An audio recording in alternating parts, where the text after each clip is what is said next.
Director of Ceremonies, Bruce is obviously very kind. It won't change the price of diamonds that we sell to De Beers. My very dear wife and First Lady of Botswana, Mrs. Neo Jane Masisi, honorable ministers here present, the CEO of De Beers, Mr. Bruce Cleaver, captains of industry, ladies and gentlemen, members of the media, a very good morning to all of you. Let me begin by telling you a little story before I go to the hard issues about Botswana. This story is particularly important to set the context, because many of you might not know where Botswana is and what Botswana is about. But before we became a nation state, we had our destiny predetermined by the circumstances of our first leader, Sir Zakam. At that time, Mr. Khama. As a student in the UK, he fell in love. Yes, he fell in love with a young white lady. A man from the colonies with the royal heritage fell in love with a lily-white English girl, Ruth Williams. And Bechuanaland Protectorate at that time, sat smack next to apartheid South Africa. And the British government was made to feel the heat by the South African authorities and did not tolerate this marriage. But the resolve of this young man, the commitment to his beloved wife, was much stronger than the power and force that nations as powerful as South Africa and the United Kingdom Colonial Office could muster at the time. It was no wonder he began in the formation of the party that won the elections and formed a government in 1966 as we gained our independence. That is the foundation of our commitment to non-racial discrimination. That's a foundation and bedrock of the values that have remained timeless in the evolution of my country, Botswana. Clear, with color, resilient, resolute, and the bond of love between the two was so hard. It's no wonder diamonds were to be discovered in their land, which too represent turgidity, resilience, integrity, resolve, and above all else, clarity and value. And so in the shaping of my nation state, Botswana, that have become a part of us now, we're very much a part of its own making as a state. And for all of us here, myself included, our value systems have been shaped by such values towards humanity and towards other citizens. And so I've come to tell the story to you about how when we discovered diamonds in 1967, by De Beers, being one of the poorest countries on earth, through our foreign interaction, we sought help from Canada. And the experts from Canada gave us a good advice of meeting De Beers as equal partners, even though we were so unequal to them. And that was the birth of Botswana, a 50-50 partnership between the government of Botswana and De Beers. It's the longest, oldest, most resilient and impenetrable partnership between the public sector and the private sector as I know of. That not only is celebrating its 50th this year, but will clearly celebrate its 100th year another 50 years from now and beyond. So our commitment, our loyalty to partners, our commitment to the cause, and our assurance to yourselves that we will continue to give you these precious, ethically mined resources is as axiomatic and solid as the sun rising in the east and setting in the west. So stay assured, our diamonds, which currently in the mining field of the 4 mines of Botswana is the largest private sector employer, employing a significant 12,600 people, 98% of whom are citizens, will continue to be mined safely, cleanly, and will be given to you to buy, not for free. And the proceeds from those will continue to do the good work that they've done for the last 50-something odd years since our independence, or since their discovery, rather. The very fact that Botswana is the largest private sector entity in the country, and that has been so successful, is testament to the fact that this government is deeply committed to yielding a private sector-led economy. And so, as I would want to put it to you, the discovery of the mineral wealth in Botswana, the utilization of that mineral wealth, as we transformed our society and the infrastructure space from being among the poorest in the world to an upper middle income status, speaks volumes about prudence, frugality, and purposefulness. It speaks to issues of stability. It speaks to issues of good governance in the management of our endowments.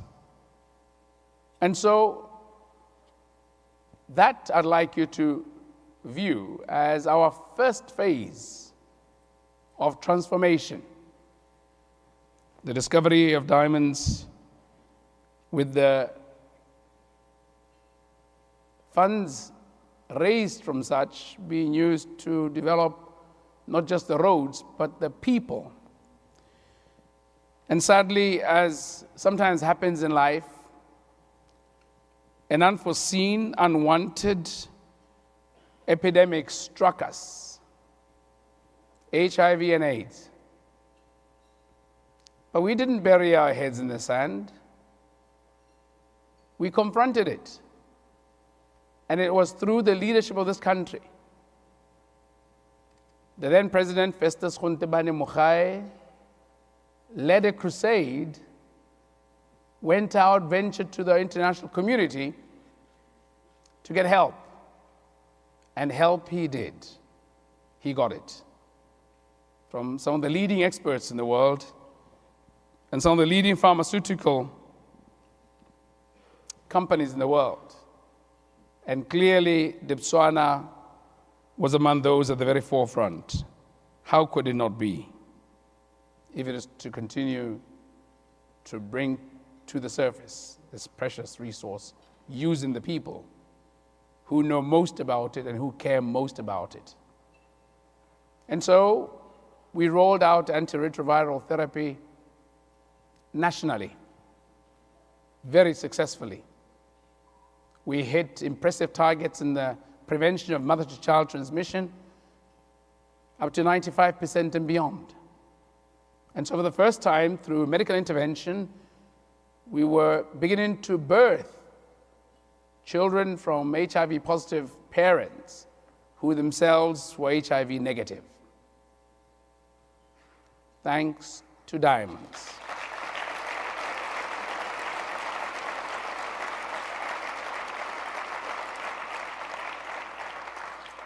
You will realize, as I talk, that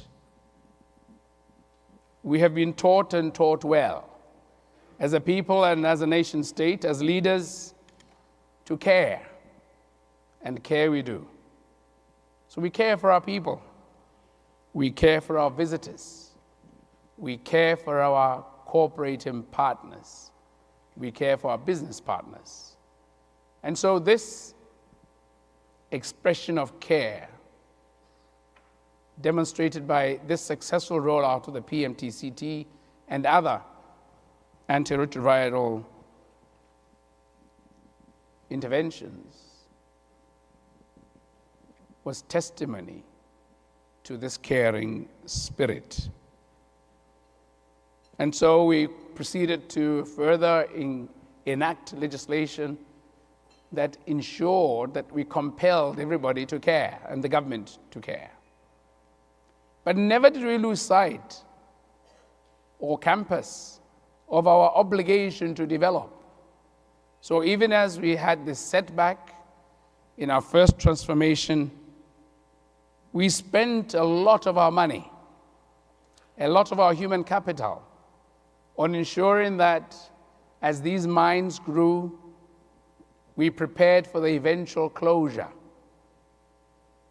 And that meant the best of environmental stewardship. Because sadly, diamonds, and I mean diamonds, not anything else calling itself a diamond, diamonds,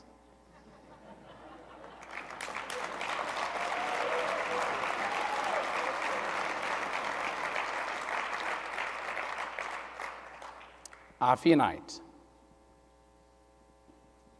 We will get a time where they are exhausted, but never will diamonds end, because it's not a pun, they are forever. They are hard, they've been developed over millions of years, using forces of nature that you cannot even master. And they will be on that finger, in that family where they belong beyond many generations.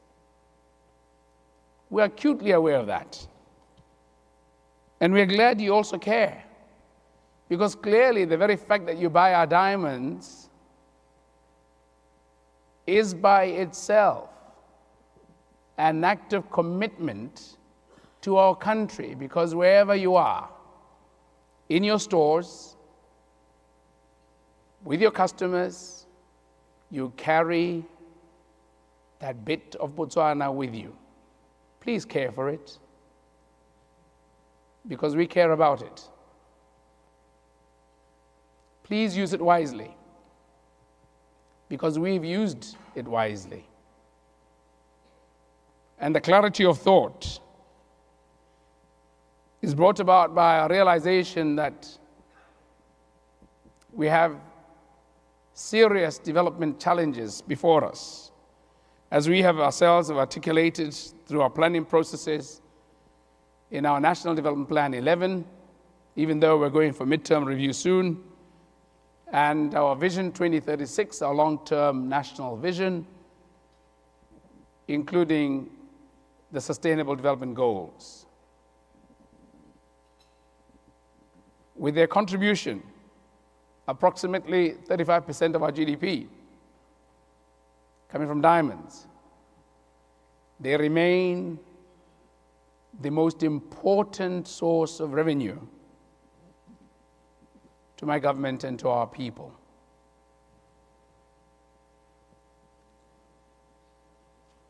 The commitment to safety, the commitment to ethical mining has compelled the Botswana government and De Beers Group, through their joint company, Botswana, to place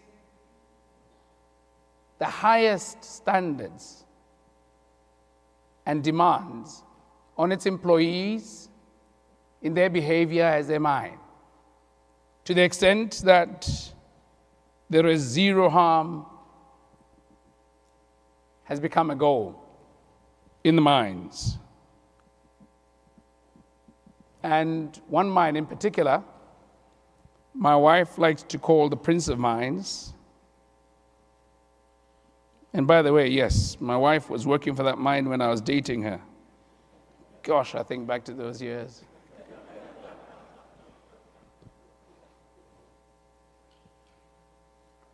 They've recorded a serious decline in recordable injury frequency rate trends in the years between 2011 and 2018, from 1.39 to 0.23. That's their degree and extent of commitment to safety in the mines. And, it's not that we're not thinking about the future, because the leadership that I've assumed in the country since last year, and the outlook of Botswana, our partner, compels all of us to deliver on our long-term vision, 2036, which is a futuristic vision. And so it is that we're in the space and place to utilize our revenue from Diamonds to craft out a future for ourselves that enhances what we have, that grows the pie, that leverages on our achievements, and propels us into a knowledge economy. And so the intellectual capital we seek, we yearn for,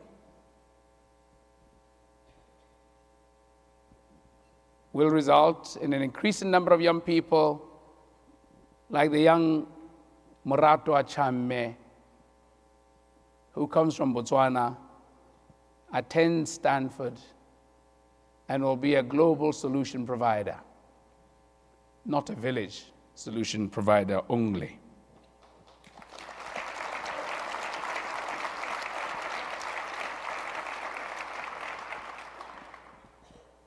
We want to leverage on our successes. We've set aside more than 40% of our land mass. Some of our most pristine ecosystems have not only been protected by the laws of Botswana, but we have actually sought international support by listing some of these sites as Ramsar sites, to protect not only our ecosystems, to protect our second-to-none abundant wildlife resources. And some of you may have seen wildlife or something close to wildlife. You ain't seen it until you come to Botswana.